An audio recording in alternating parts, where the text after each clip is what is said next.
Ivory Coast was about to become football's next superpower. Then one plane took off and an entire generation died, and almost nobody talks about it. We're talking the mid-1980s.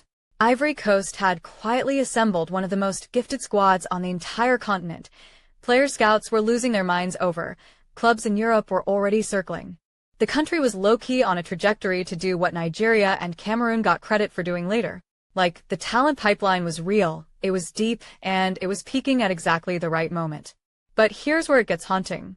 In 1983, the Ivorian national athletics delegation, athletes, coaches, officials, boarded a flight. It never landed safely. The crash killed a devastating portion of the country's top sporting figures in one single moment. And that's not even the strangest part.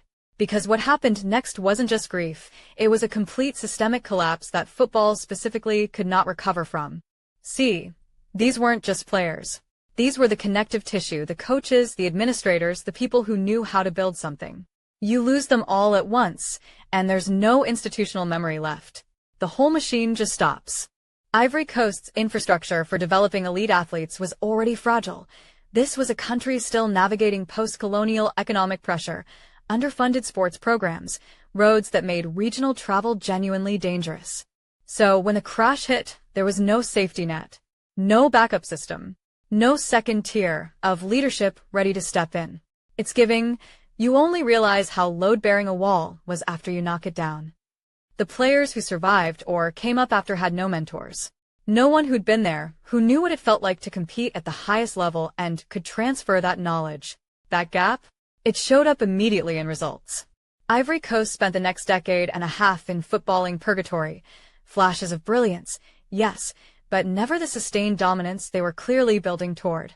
The trajectory just broke. And then, no, because this part always gets me, they rebuilt.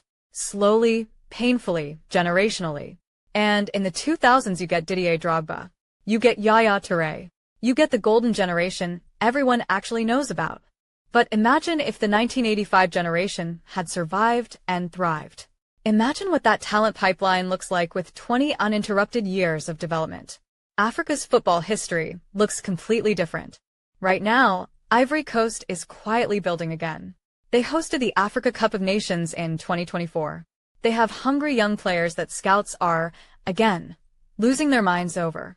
The cycle is turning. 2026 World Cup. The comeback nobody is talking about loudly enough. A nation that understands better than almost anyone what it means to lose everything and have to rebuild from literal zero. If you want to see more stories about the football history they deliberately never taught you, subscribe and drop in the comments. Which country do you think has the most underrated football history?